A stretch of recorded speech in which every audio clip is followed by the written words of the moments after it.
آلہ واصحابہ وبارک وسلم اما بعد فاعوذ باللہ من الشیطان الرجیم بسم اللہ الرحمن الرحیم ادع الی سبیل ربک بالحکمۃ والموعظۃ الحسنہ آمنت باللہ صدق اللہ العظیم وصدق رسولہ النبی الکریم الامین ونحن على ذلك لمن الشاهدين والشاكرين والحمد لله رب العالمين إن الله وملائكته يصلون على النبي يا أيها الذين آمنوا صلوا عليه وسلموا تسليما اللهم صل على سيدنا محمد وعلى آل سيدنا محمد وبارك وسلم عليه الصلاة والسلام عليك يا سيدي يا رسول الله وعلى آلك وأصحابك يا سيدي يا حبيب الله الصلاة والسلام عليك يا سيدي يا رحمة للعالمين وعلى آلك وأصحابك يا سيدي يا شفيع المذنبين والحمد لله رب العالمين۔ اللہ رب العزت کی حمد و ثنا کے بعد اس کے پیارے حبیب نبی اکرم نور مجسم فخر آدم و بنی آدم سرکار مدینہ راحت قلب و سینہ احمد مجتبی محمد مصطفیٰ صلی اللہ تعالی علیہ وسلم کی جناب پاک میں بے شمار لا تعداد درود و سلام کے بعد مسلمان بزرگوں دوستوں بھائیوں بچوں السلام علیکم ورحمۃ اللہ وبرکاتہ۔ ذات محترم، آج کے جمعہ میں جو میرا موضوع ہے وہ ہے کامیاب زندگی کے رہنما اصول۔ کون سے ایسے اصول ہیں جن پہ عمل کر کے انسان کامیابی کو حاصل کر سکتا ہے اور دنیا آخرت کی کامیابی اس کا مقدر بن سکتی ہے۔ آج یہ موضوع ہے۔ اللہ تعالیٰ کی بارگاہ میں دعا ہے وہ ذات حق بات کہنے کی توفیق عطا فرمائے اور سننے اور سنانے کے بعد ہم سب کو عمل کرنے کی توفیق عطا فرمائے۔ میں نے آپ ذات کے سامنے قرآن مجید فرقان حمید میں سے سورۃ النحل کی آیت نمبر 125 کا ایک حصہ تلاوت کرنے کا شرف حاصل کیا ہے، جس میں ارشاد ربانی ہے ادع الی سبیل ربک بالحکمۃ والموعظۃ الحسنہ، اپنے رب کے راستے کی طرف بلاؤ حکمت کے ساتھ اور اچھی نصیحت کے ساتھ۔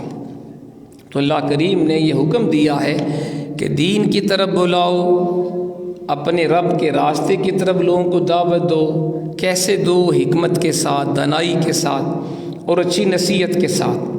حکمت یہ ہے کہ کون سی بات کیسے کرنی ہے، کہاں پہ کرنی ہے اور کس انداز میں کرنی ہے، یہ حکمت ہے۔ تو اسلام نے ہمیں حکم دیا ہے کہ جب کسی کو دین کی دعوت دو، نیکی کی دعوت دو تو اچھی نصیحت کے ساتھ دعوت دو، حکمت کے ساتھ اور اچھی نصیحت کے ساتھ۔ تو دعوت کا انداز حسنہ ہونا چاہیے، انداز ہو، اور یہ انبیاء کرام نے ہمیں بتایا ہے، اللہ کے پیارے حبیب نے عملی طور پہ ہمیں بتایا ہے کہ لوگوں کو کیسے نصیحت کرتے ہیں۔ نبی پاک علیہ الصلوۃ والسلام بعض اوقات مجمع عام کو نصیحت فرماتے، بعض اوقات کسی خاص شخص کو حضور نصیحت فرماتے اور اس میں ساری امت کے لیے بھی نصیحت ہوتی۔ تو آج کے جمعہ ہم نبی پاک علیہ الصلوۃ والسلام کی نصیحتوں میں سے چند پند و نصائح سنیں گے تاکہ ہمیں پتہ چلے کہ اللہ کے حبیب صحابہ کو کس طرح کی نصیحت اور پند و موعظت فرماتے تھے، تاکہ ہم بھی ان پہ عمل کر کے اپنی زندگی کو بہتر بنا سکیں۔ تو یہ بات ذہن میں رہے، نبی پاک علیہ الصلوۃ والسلام کی زبان حق ترجمان سے سوائے حق کے کوئی چیز نہیں نکلتی تھی۔ خواہ حضور مذاق میں ہوتے، خواہ سیریس ہوتے، خواہ غصے میں ہوتے، خواہ خوش ہوتے، اللہ کے پیارے حبیب جب بھی بولتے سچ بولتے، اور آپ کی زبان پہ کبھی کوئی غیر شرعی بات نہیں آئی جو اسلام کے خلاف ہو۔ حضرت عبداللہ بن عمر فرماتے ہیں کہ میں نبی پاک علیہ الصلوۃ والسلام سے جو کوئی سنتا میں اس کو لکھ لیا کرتا تھا، جو بھی حضور فرماتے میں اس کو تحریر کر لیتا۔ تو بعض قریشوں نے مجھے منع کیا کہ حضور آخر انسان ہیں، بعض اوقات غصے میں ہوتے ہیں، بعض اوقات خوش ہوتے ہیں، بعض اوقات اپنی مرضی سے بولتے ہیں، بعض اوقات شرعی حکم بیان کرتے ہیں، تو یہ اچھی بات نہیں کہ آپ ہر حکم لکھتے ہیں۔ حضور کی وہ بات لکھا کرو جو شریعت سے متعلق ہو۔ تو فرماتے ہیں کہ میں نے لکھنا چھوڑ دیا۔ تو اللہ کے حبیب نے مجھ سے جب یہ دیکھا تو پوچھا کیا بات ہے، لکھتے کیوں نہیں؟ تو میں نے حضور سے عرض کیا کہ حضور مجھے اس طرح بعض احباب نے منع کیا ہے۔ تو اللہ کے حبیب نے اپنی مبارک انگلی سے اپنے منہ مبارک کی طرف اشارہ کر کے فرمایا اکتب فوالذی نفسی بیدہ ما یخرج منہ الا حق او کما قال۔ سنن ابی داؤد کے اندر حدیث ہے، سرکار فرماتے ہیں کہ اے عبداللہ بن عمر جو کچھ میں کہوں وہ لکھا کرو، مجھے اس ذات کی قسم ہے جس کے دست قدرت میں میری جان ہے، میری زبان سے سوائے حق کے کچھ بھی نہیں نکلتا، میری زبان سے سوائے حق کے کچھ بھی نہیں نکلتا، میں جو بھی بات کرتا ہوں درست ہوتی ہے اور وہ غلط نہیں ہوتی۔ فرمایا جو میں بولوں اس کو لکھ لیا کرو کیونکہ میری زبان حق کے سوا کچھ بھی نہیں بولتی۔ یہ ہمارے آقا کی شان ہے۔ تو اللہ کے حبیب بعض اوقات مزاح بھی فرماتے تھے لیکن سچا مزاح ہوتا تھا، ہماری طرح نہیں کہ مزاق میں بھی جھوٹ، سیریس بھی جھوٹ۔ جیسا کہ انس بن مالک رضی اللہ تعالیٰ فرماتے ہیں کہ نبی پاک علیہ الصلوۃ والسلام نے ایک بوڑھی عورت سے فرمایا کہ جنت میں کوئی بوڑھی عورت نہیں جائے گی، جنت میں کوئی بوڑھی عورت نہیں جائے گی۔ وہ پریشان ہو کر رونے لگ گئی، عرض کی آقا ہمارا کیا بنے گا؟ حالانکہ وہ عورت قرآن بھی پڑھتی تھی، نیک بھی تھی۔ تو سرکار نے فرمایا پریشان نہ ہو، انکی لستی بعجوز یومئذ، فرمایا تم وہاں بوڑھی نہیں ہوگی، جوان ہو کے جاؤ گی۔ تو حضور نے فرمایا کہ جنت میں کوئی بوڑھا نہیں ہوگا، سب جوان ہوں گے۔ وہ عورت خوش ہو گئی۔ مشکات شریف کے اندر یہ حدیث پاک موجود ہے۔ کیا پتہ چلا؟ اللہ کے پیارے حبیب علیہ الصلوۃ والسلام بعض اوقات مزاح بھی فرماتے تھے لیکن حضور کا مزاح سچا ہوا کرتا تھا، ہماری طرح جھوٹا مزاق نہیں فرماتے تھے۔ حضرت محترم اب آئیے اللہ کے پیارے حبیب کے بڑے پیارے صحابی حضرت ابو ہریرہ رضی اللہ تعالیٰ عنہ، حضور کی ان کو کئی احادیث، ہزاروں حدیث یاد تھی۔ سب سے زیادہ جس صحابی کو اللہ کے پیارے حبیب کے فرامین یاد ہیں ان کا نام حضرت ابو ہریرہ ہے۔ تو آپ کو اللہ کے حبیب علیہ الصلوۃ والسلام نے چند نصیحتیں فرمائیں جو بڑی قیمتی ہیں، جس میں ہم سب کے لیے بھی سبق ہے۔ آپ بھی وہ حدیث پاک سماعت فرمائیں۔ سیدنا ابو ہریرہ رضی اللہ تعالیٰ عنہ فرماتے ہیں کہ رسول پاک علیہ السلام نے مجھے فرمایا من یأخذ عنی ہؤلاء الکلمات فیعمل بہن او یعلم من یعمل بہن۔ سرکار نے فرمایا کون ہے جو مجھ سے یہ کلمات لے، خود ان پہ عمل کرے یا اس کو سکھا دے جو ان پہ عمل کرے؟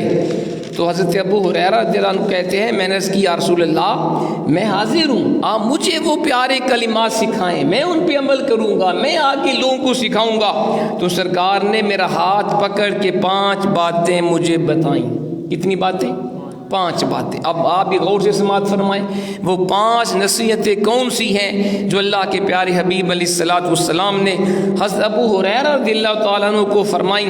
ان میں پہلی بات سرکار نے فرمایا اتق المحارم تکن اعبد الناس، اللہ کی حرام کردہ چیزوں سے بچو، تم لوگوں میں سب سے زیادہ عبادت گزار بن جاؤ گے۔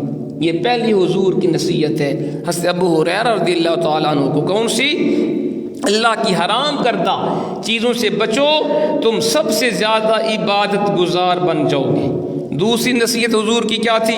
فرمایا ورد بما قسم اللہ لک تکن اغنى الناس، اللہ تعالیٰ کے تقسیم شدہ رزق پہ راضی رہو، تم لوگوں میں سب سے زیادہ غنی بن جاؤ گے۔ اللہ تعالیٰ کے تقسیم کیے ہوئے رزق پہ راضی ہو جاؤ، تم لوگوں میں سب سے زیادہ غنی بن جاؤ گے۔ اور تیسری نصیحت حضور نے فرمائی وَأَحْسِنْ إِلَىٰ جَارِكَ تَكُنْ مُؤْمِنًا، اپنے پڑوسی سے اچھا سلوک کرو، تم مومن بن جاؤ گے۔ نمبر 4 وَأَحِبَّ لِلنَّاسِ مَا تُحِبُّ لِنَفْسِكَ تَكُنْ مُسْلِمًا، فرمایا حضور نے لوگوں کے لیے وہ شے پسند کرو جو اپنے لیے پسند کرتے ہو، تم سچے مسلمان بن جاؤ گے۔ اور 5ویں بات وَلَا تُكْثِرِ الضَّحِكَ فَإِنَّ كَثْرَةَ الضَّحِكِ تُمِيتُ الْقَلْبَ، حضور فرماتے ہیں زیادہ نہ ہنسو کیونکہ زیادہ ہنسنے سے دل مردہ ہو جاتا ہے۔ یہ وہ 5 پیاری نصیحتیں ہیں جو اللہ کے حبیب علیہ الصلوۃ والسلام نے اپنے بڑے پیارے صحابی حضرت ابو ہریرہ رضی اللہ تعالی عنہ کو فرمائی۔ اب آئیے ان کی مختصر تشریح بھی سن لیجئے۔ پہلی نصیحت جو اللہ کے حبیب نے ابو ہریرہ رضی اللہ تعالی عنہ کو فرمائی وہ کیا تھی؟ وہ ہے محرمات و ممنوعات سے بچنا، اللہ کے حرام کردہ اور منع کی ہوئی چیزوں سے بچنا، یہ حضور کی پہلی نصیحت ہے۔ اور آپ نے فرمایا اتق المحارم تکن اعبد الناس، ابو ہریرہ میری پہلی نصیحت آپ کو یہ ہے اللہ کی حرام کردہ چیزوں سے بچا کرو تاکہ تم سب سے زیادہ عبادت گزار بن جاؤ گے۔ شریعت اسلامیہ میں جن چیزوں سے منع کیا گیا ان کو کہتے ہیں منہیات، اور جن کاموں کے کرنے کا حکم دیا گیا انہیں کہتے ہیں مامورات۔ پھر جن کاموں کا اسلام نے حکم دیا ان میں کچھ چیزیں فرائض ہیں جیسے نماز، روزہ، حج، زکوٰۃ، کچھ چیزیں سنت موقدہ ہیں، وہ کام جو اللہ کے حبیب نے اکثر کیا لیکن بعض اوقات حضور نے چھوڑ بھی دیا، ہمیں بھی سنت موقدہ پڑھنی چاہیے۔ اور بعض چیزیں وہ ہیں جو مستحب ہیں، سنت غیر موقدہ، نوافل، اسلام نے اس کی رغبت دلائی لیکن آپ نہیں بھی پڑھیں گے گناہ نہیں ہوگا، تو یہ چیزیں ہیں جن کا حکم دیا گیا۔ اب اسلام میں بعض چیزیں وہ ہیں جن کو منع کیا گیا جو حرام ہیں۔ حرام کون سی چیزیں ہیں جو قرآن و حدیث میں روک دی گئیں، جیسے وَلَا تَقْرَبُوا الزِّنَا إِنَّهُ كَانَ فَاحِشًا، قرآن کہتا ہے کہ بدکاری کے قریب بھی نہ جاؤ، یہ بے حیائی برا کام ہے۔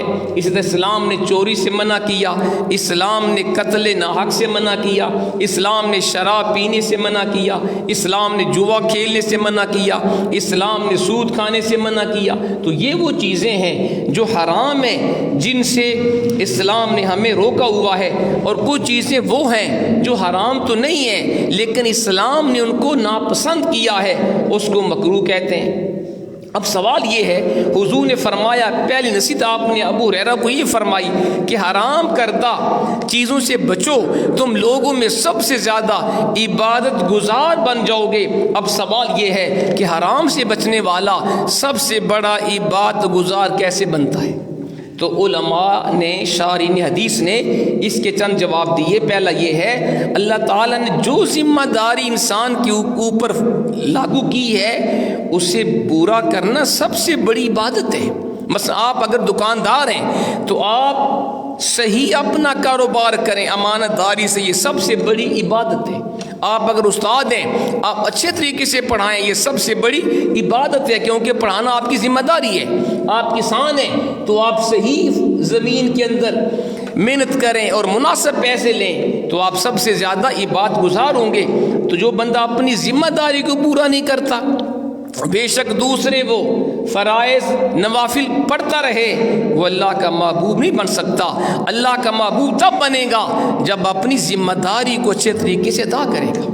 دوسری بات یہ ہے، اگر بندہ حرام چیزوں سے بچ کر تھوڑے سے نوافل بھی پڑھ لے اللہ اس کے اندر برکت ڈال دیتا ہے۔ لیکن اگر کوئی بندہ حرام کام کر کے وہ مستحبات بہت زیادہ بھی کرے، محفل نعت کروائے، محفل میلاد کرے، 11ویں شریف کرے، لیکن حرام سے نہ بچے، اس کا کوئی فائدہ نہیں ہے، ٹھیک ہے نا، مستحب کا کوئی فائدہ نہیں ہے۔ اسی طرح فرائض و واجبات کی ادائیگی جس طرح سب سے بڑی عبادت ہے، لیکن اگر کوئی بندہ فرض ادا کرتا ہے لیکن حرام کردہ چیزوں سے بچتا نہیں تو اللہ تعالیٰ اس کے فرض کا ثواب بھی اس کو نہیں دیتا۔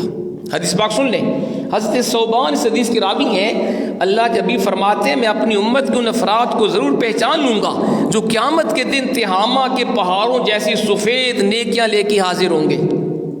اللہ تعالیٰ ان نیکیوں کو بکھرے ہوئے غبار میں تبدیل کر دے گا۔ سوچیں ذرا، تہامہ کتنا بڑا پہاڑ ہے، فرمایا وہ میری امت میں ایسے لوگ ہوں گے جو تہامہ کے پہاڑوں جیسے، ایک نہیں کئی پہاڑوں جیسے وہ سفید روشن نیکیاں لائیں گے، لیکن اللہ ان کو نیکیوں کو بکھرے ہوئے غبار کے اندر بدل دے گا۔ حضرت ثوبان عرض کی یا رسول اللہ، حضور فرمائے نا وہ کیوں، ان کی صفات کیا، اللہ کیوں ان کی نیکیوں کو ان کو غبار کی طرح بدل دے گا؟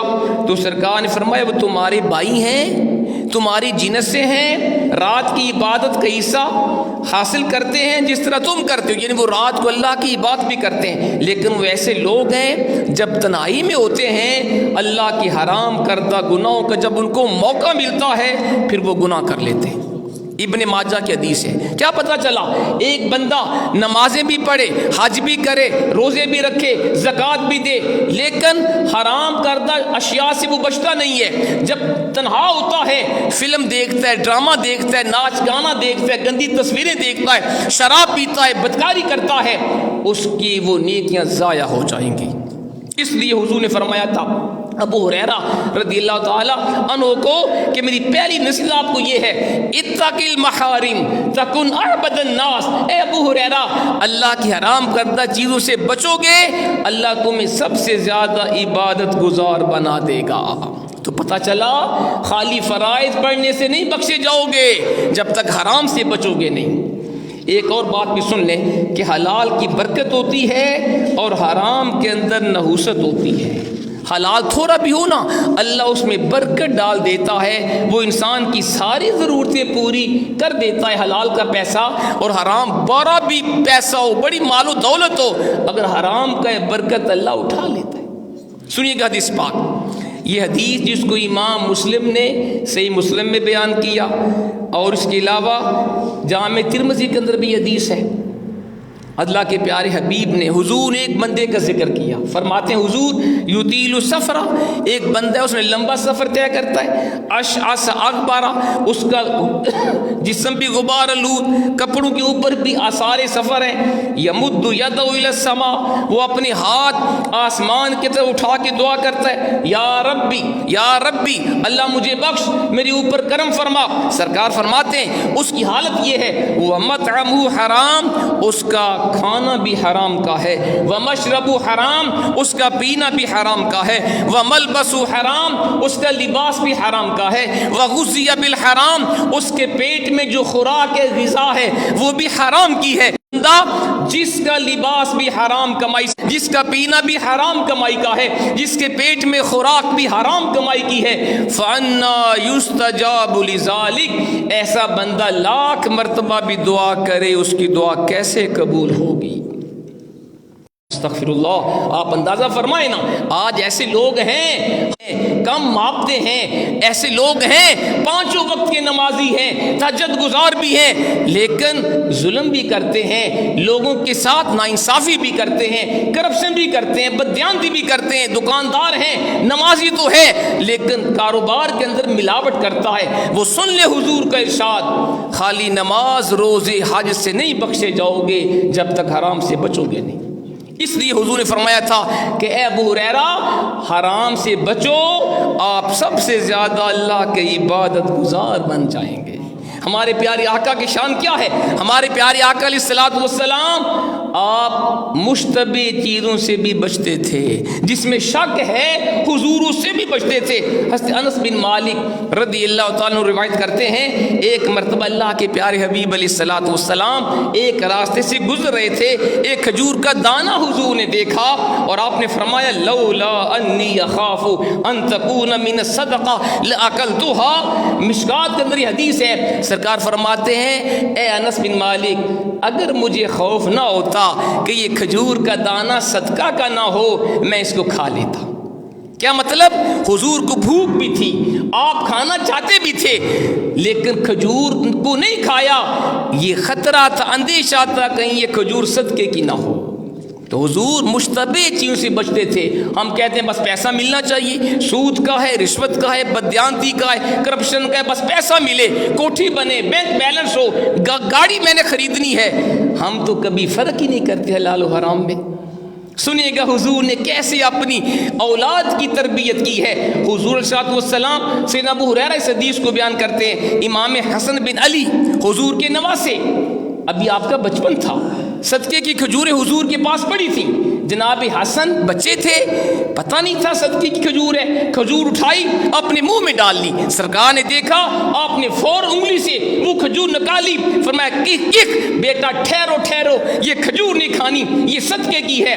کھجور نکال کے سرکار نے فرمایا اما شعرتا انا لا ناکل الصدقہ، بیٹا تمہیں معلوم نہیں ہے ہم صدقہ نہیں کھاتے، فرمایا میری آل کے اوپر، سادات کرام کے اوپر صدقہ حرام ہے۔ حضور ایسے اپنی اولاد کی تربیت فرماتے تھے، تو اس لیے حضور نے پہلی نصیحت فرمائی ابو ہریرہ رضی اللہ تعالیٰ عنہ کو کہ ابو ہریرہ حرام کردہ چیزوں سے بچو، اللہ تمہیں سب سے زیادہ عبادت گزار بنا دے گا۔ دوسری نصیحت سنیں، حضور نے دوسری نصیحت سیدنا ابو ہریرہ رضی اللہ تعالیٰ عنہ کو کون سی کی؟ آپ نے فرمایا اے ابو ہریرہ میں دوسری نصیحت سنو، ورد بما قسم اللہ لک تکن اغنى الناس، فرمایا اللہ کے حبیب نے جو اللہ نے تیرے لیے رزق لکھ دیا اس پہ راضی ہو جا، تو سب سے زیادہ غنی ہو جائے گا۔ کتنی پیاری بات ہے، جو اللہ نے آپ کے لیے رزق لکھا اس کے اوپر قناعت کرو، اور یہ یقین رکھو کہ جو اللہ نے لکھا تیرے لیے تجھے ہی ملے گا، کوئی تو اسے چھین نہیں سکتا، اور جو تیرے نصیب میں نہیں لکھا وہ تمہیں مل نہیں سکتا۔ اگر ہمارا یہ یقین ہو جائے کہ اللہ مجھے رزق وہ دے گا جو میرے مقدر میں لکھا ہوا ہے، تو پھر ہم حرام سے کیوں اس کو کمائیں، پھر ہم سود کے ذریعے مال کیوں حاصل کریں؟ اگر ہمارا یقین ہو کہ ملنا وہ ہے جو ہمارے لیے اللہ نے لکھا ہوا، پھر ہم اس کو حرام ذرائع سے حاصل کیوں کریں؟ پھر ہمیں اگر یقین ہو تو ہم حلال ذریعے سے حاصل کریں کہ ملنا تو وہ ہے جو اللہ نے لکھا ہوا، تو میں حرام سے کیوں کماؤں، حلال سے کیوں نہ کماؤں۔ تو یہ حضور کی دوسری تھی نصیحت کہ ابو ہریرہ جو اللہ نے رزق لکھا اس پہ راضی ہو جا، سب سے زیادہ غنی ہو جائے گا۔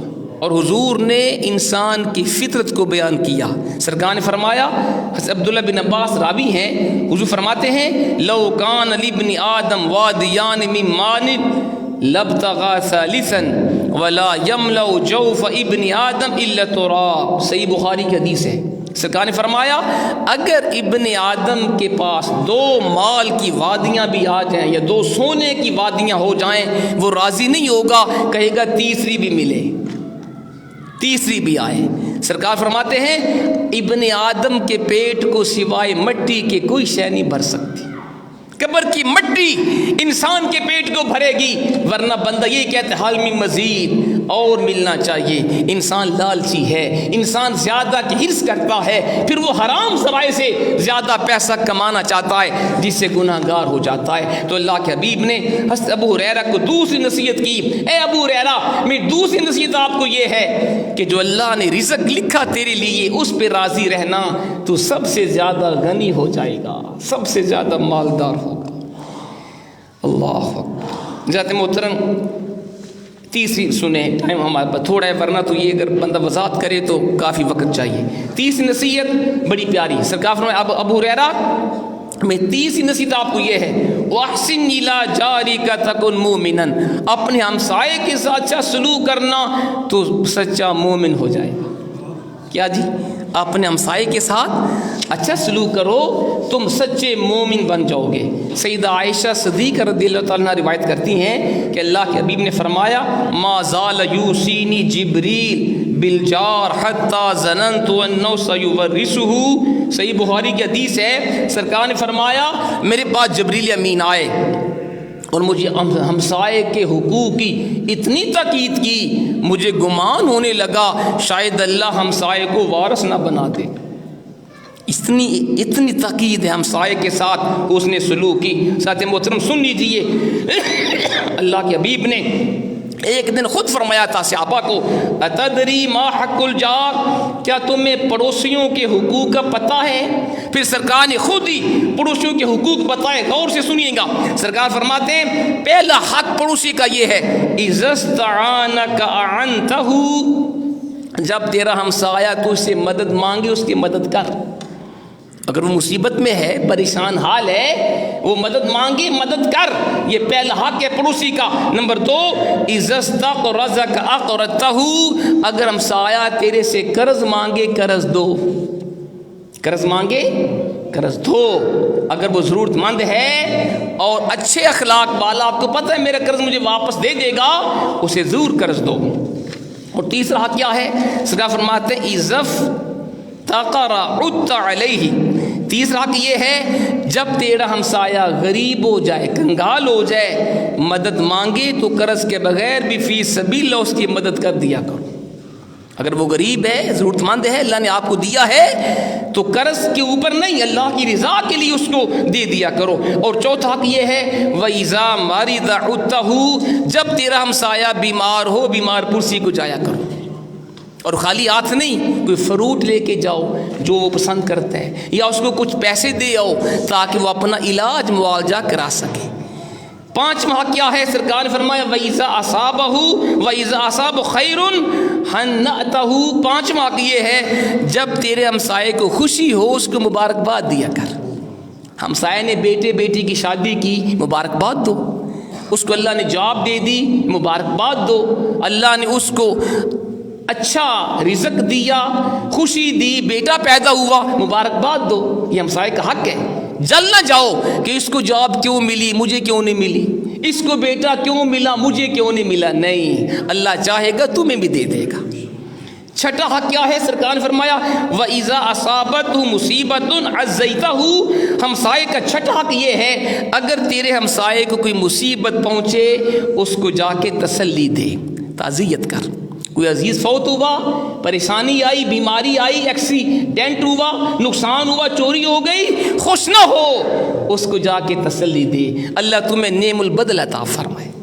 نمبر 7، وَإِذَا مَاتَ اتَّبَعْتَ جِنَازَتَهُ، تو سرکار فرماتے ہیں ساتواں حق ہمسائے کا یہ ہے اگر وہ فوت ہو جائے جنازے میں شرکت کرو، جنازے میں جاؤ۔ نمبر 8، وَلَا تَسْتَطِيلُ عَلَيْهِ بِالْبِنَاءِ، اپنی دیوار، اپنا مکان اتنا اونچا نہ بنا کہ ہمسائے کو ہوا آنا رک جائے۔ کیسا اسلام ہے، پیارا دین ہے۔ آج ہم نہیں خیال کرتے، ہم کہتے ہیں ہم تو اونچی کوٹھی بنائیں گے جو ہمسائے کے گھر روشنی یا ہوا جائے نہ جائے، ہمیں کیا۔ اسلام کہتا ہے نہیں، اتنی اونچی دیوار بھی نہ بناؤ کہ آپ کے ہمسائے کے گھر ہوا آنی رک جائے۔ کیسا پیارا اسلام ہے جس کو آج ہم نے چھوڑ دیا ہے۔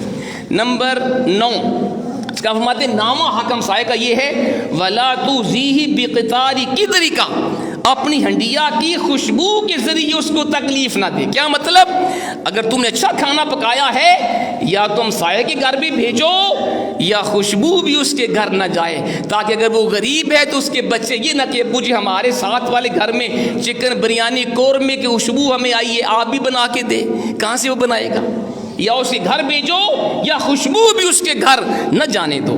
نمبر 10، سرکار فرماتے ہیں وَإِنِ اشْتَرَيْتَ فَاكِهَةً فَاهْدِ لَهُ، اگر تو پھل خرید کے لائے اپنے ہمسائے کو تحفہ دیا کر۔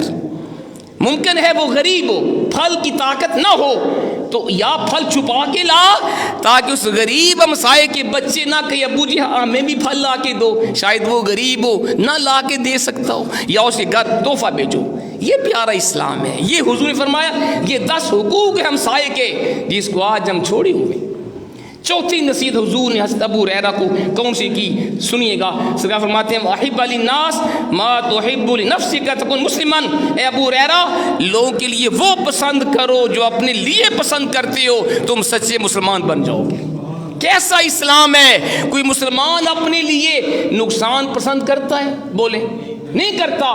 تو ہمیں ہمسائے کے لیے، کسی مسلمان کے لیے ہمیں نقصان پسند نہیں کرنا چاہیے۔ کوئی مسلمان اپنے ساتھ دھوکہ کرنا پسند نہیں کرتا، کوئی میرے ساتھ دھوکہ کرے تو ہمیں دوسروں کے ساتھ بھی دھوکہ نہیں کرنا چاہیے۔ کوئی نہیں چاہتا میری عزت و آبرو کو کوئی پامال کرے تو ہمیں دوسروں کی عزت کا بھی خیال کرنا چاہیے۔ کوئی نہیں چاہتا کوئی مجھے مارے، میرا مال چھینے، ہمیں دوسروں کے اوپر بھی ظلم نہیں کرنا چاہیے۔ حضور فرماتے ہیں جو بندہ جو اپنے لیے تو پسند کرتا ہے، اپنے ہمسائے دوسرے مسلمان کے لیے بھی وہی پسند کر، سب کے لیے وہ پسند کر، تو سچا مسلمان بن جائے گا۔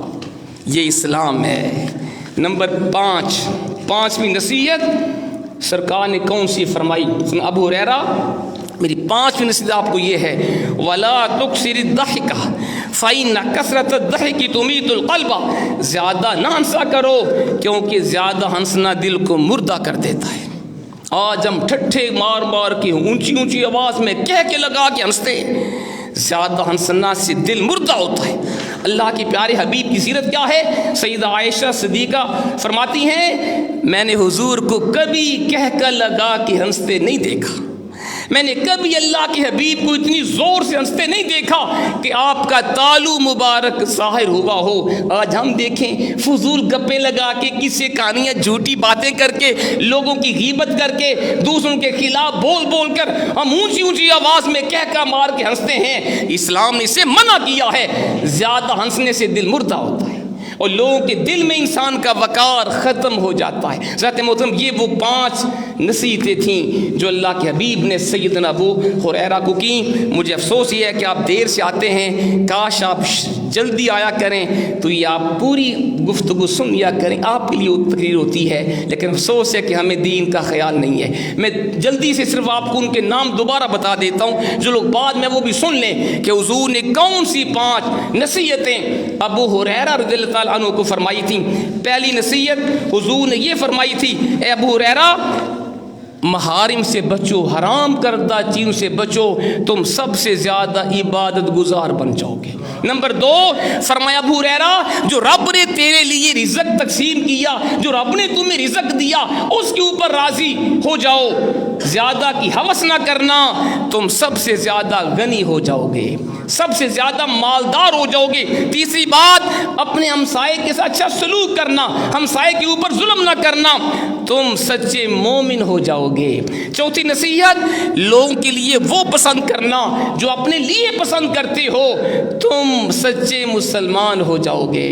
اور 5ویں نصیحت، زیادہ نہ ہنسو کیونکہ زیادہ ہنسنے سے دل مردہ ہو جاتا ہے۔